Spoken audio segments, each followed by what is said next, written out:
Good afternoon and a warm welcome to Ibrox Stadium. Before we begin, can I ask please that you wait for the mic before asking your question and that you also please state your name and your organisation before asking that question. I'd like to introduce our top table. To my left is our CEO, Jim Gillespie, and to Jim's left, let me welcome our new manager, Derek McInnes. I'm going to pass to Jim to say a few words. Good afternoon everyone, welcome to Ibrox. I'd like to introduce you to Derek McInnes, our new men's first team manager. Derek was the only candidate for the role and we're delighted to have secured him. He is highly regarded within the club and exactly what we need at this moment. Derek brings with him a wealth of experience in both Scottish football and Rangers. He understands what it takes to succeed at Rangers, having been a player here. He's built over a successful manager over many years. Everyone associated with Rangers understands the standards of this football club. The board and the senior team are all aligned and focused on exactly what future success looks like. And we're delighted and privileged to give the fans a club that they can be proud of. I'll open up the floor now for any questions to Derek and I. Adam Binney, Sky Sports. Derek, first of all, congratulations. Can you tell us what it means to you to be sat here finally as Rangers manager?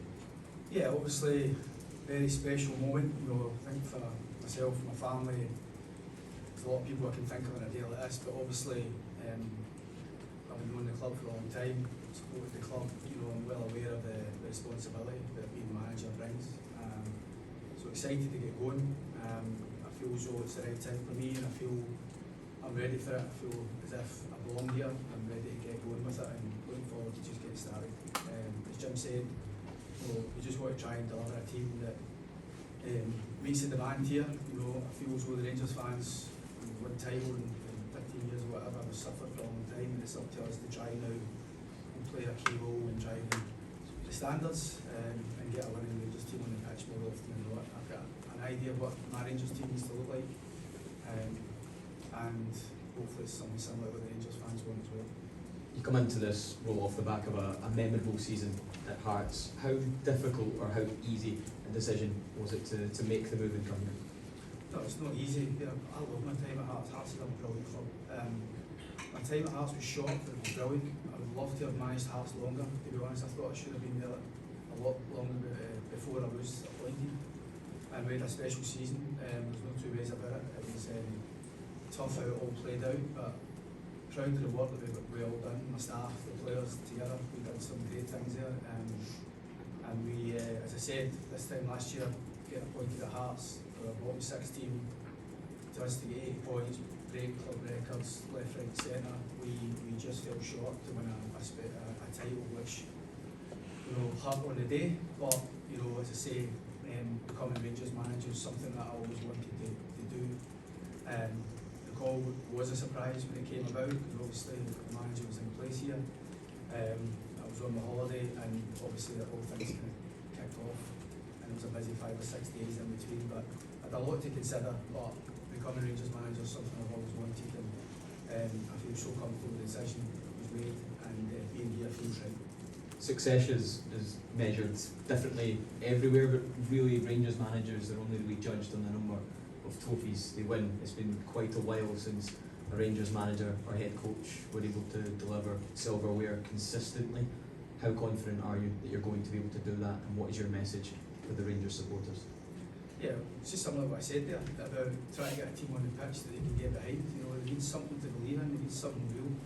As I say, a lot of managers have sat in this position first day and said they're going to do this and we're going to do that. It's easy to say things, but it's a lot harder to get it done. But there's work to be done here, but we're going to do it well. The intention is to make sure that what's already get done for next season in terms of recruiting players.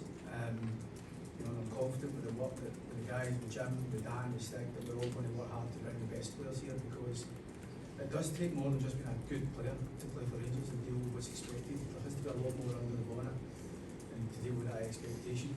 And I feel that part of my job, the staff job that we bring, is to try and make the most of the current squad, but also add players that can help us be successful.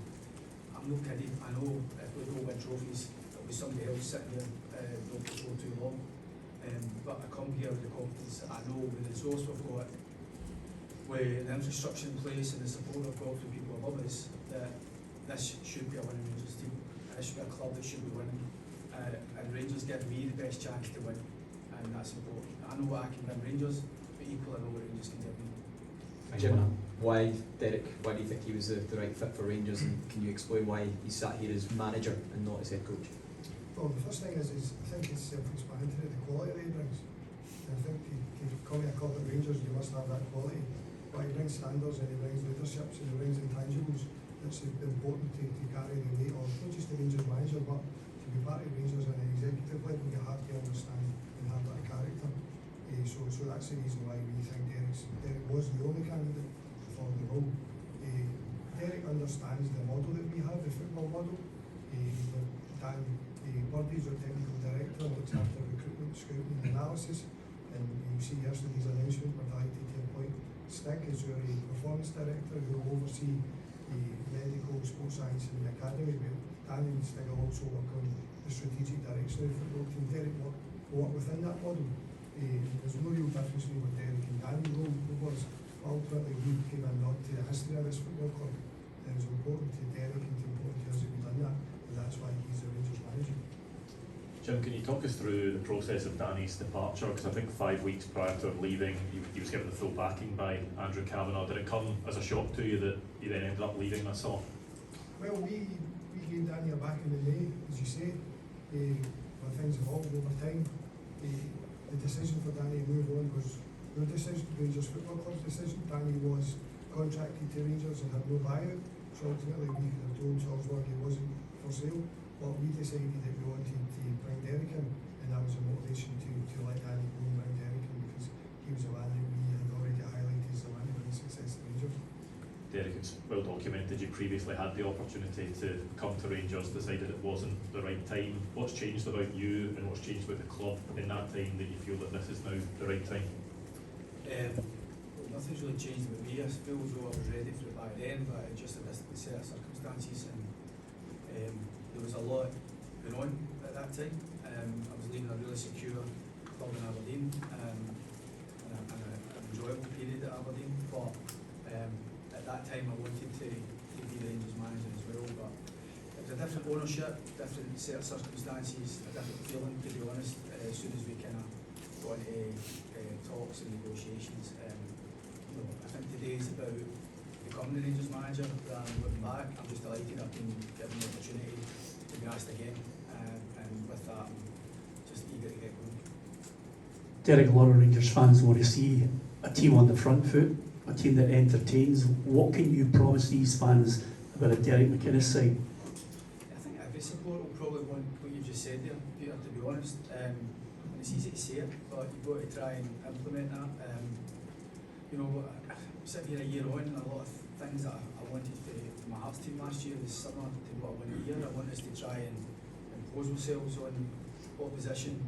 I don't want teams to come here and feel comfortable and play their way into the game and try and all of a sudden maybe that fear factor is there playing against Rangers. We've got to make teams really struggle when they play against us. We've got to make them suffer, and we've got to try and play in a manner which allows us to do that.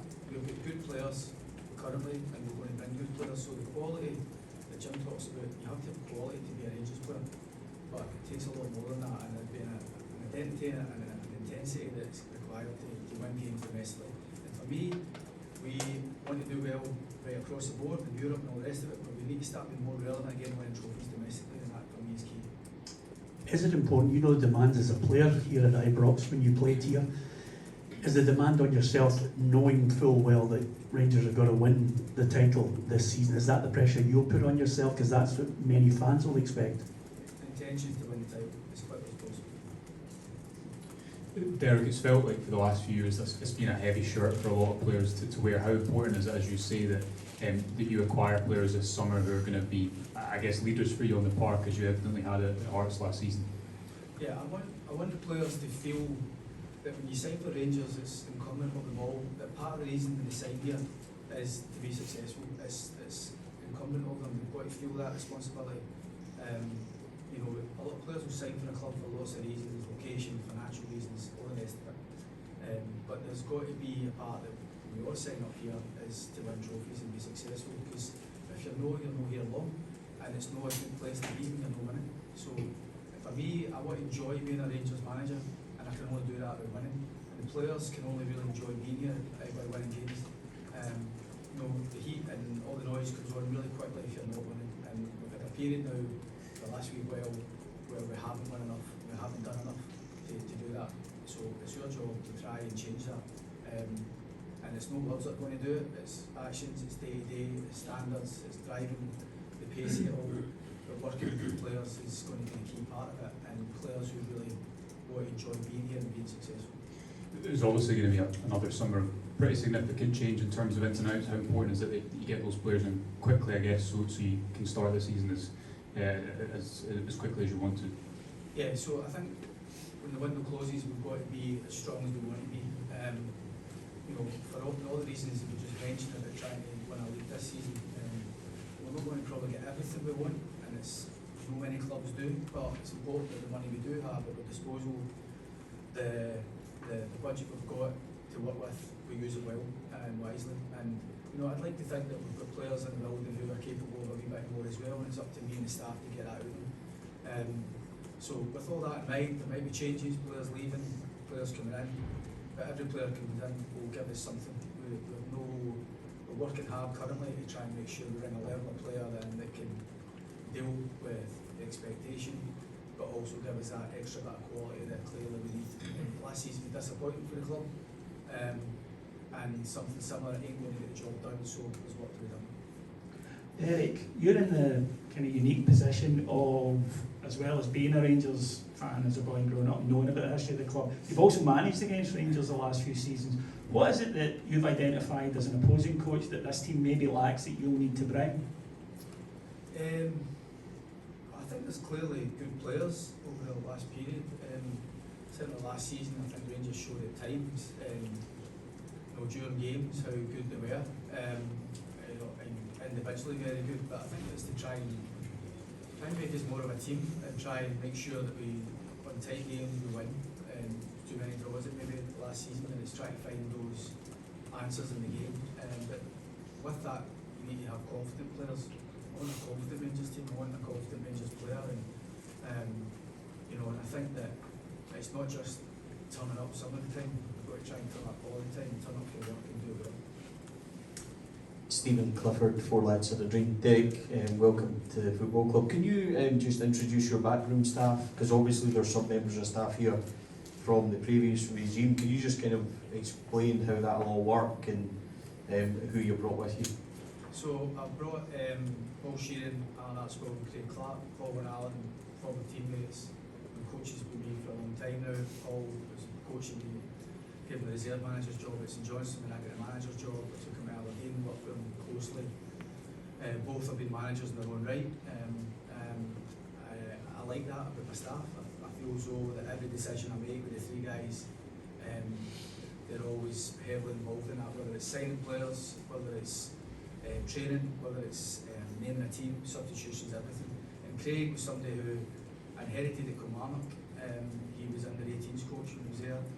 And I thought he was wasting that role as good as he was doing that role. I thought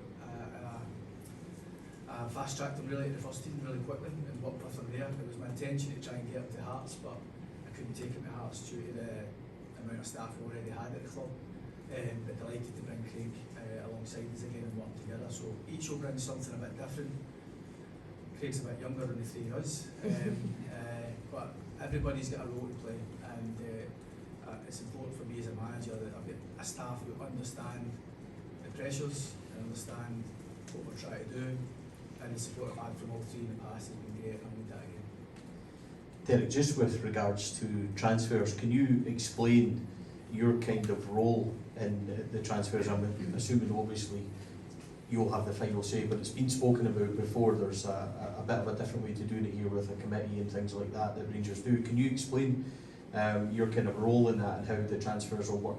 Yeah, so I don't think it's a committee, but it's a modern way of doing things. So what we've got is a recruitment team who will liaise with constantly.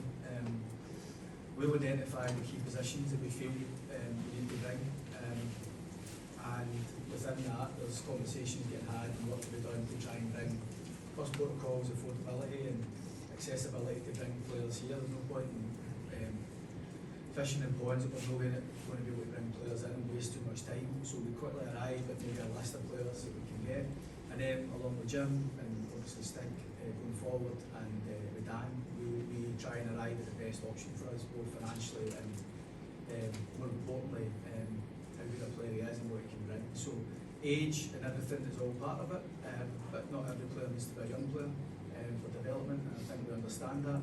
There's a model there that we want to try and adhere to, but you know, we've been given assurances that every player that we sign will come down to me in the final decision. So but it's a collaboration really, and it's like minded people just having conversations on a daily basis, trying to arrive at the best option for us.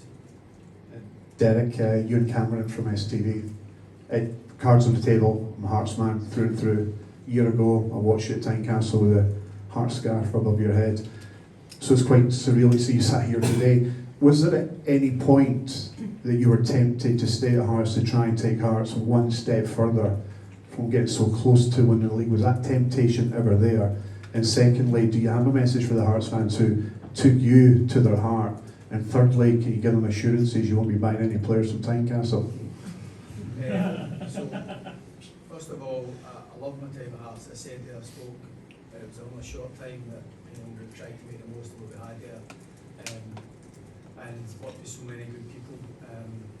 The way the season played out was really harsh on us all, and it was hard to deal with, to be honest, hard to process, and there was a lot of anger and a lot of frustration for obvious reasons. But the initial part of the close season was try to re-sign players and try and go again. That's the only response to it.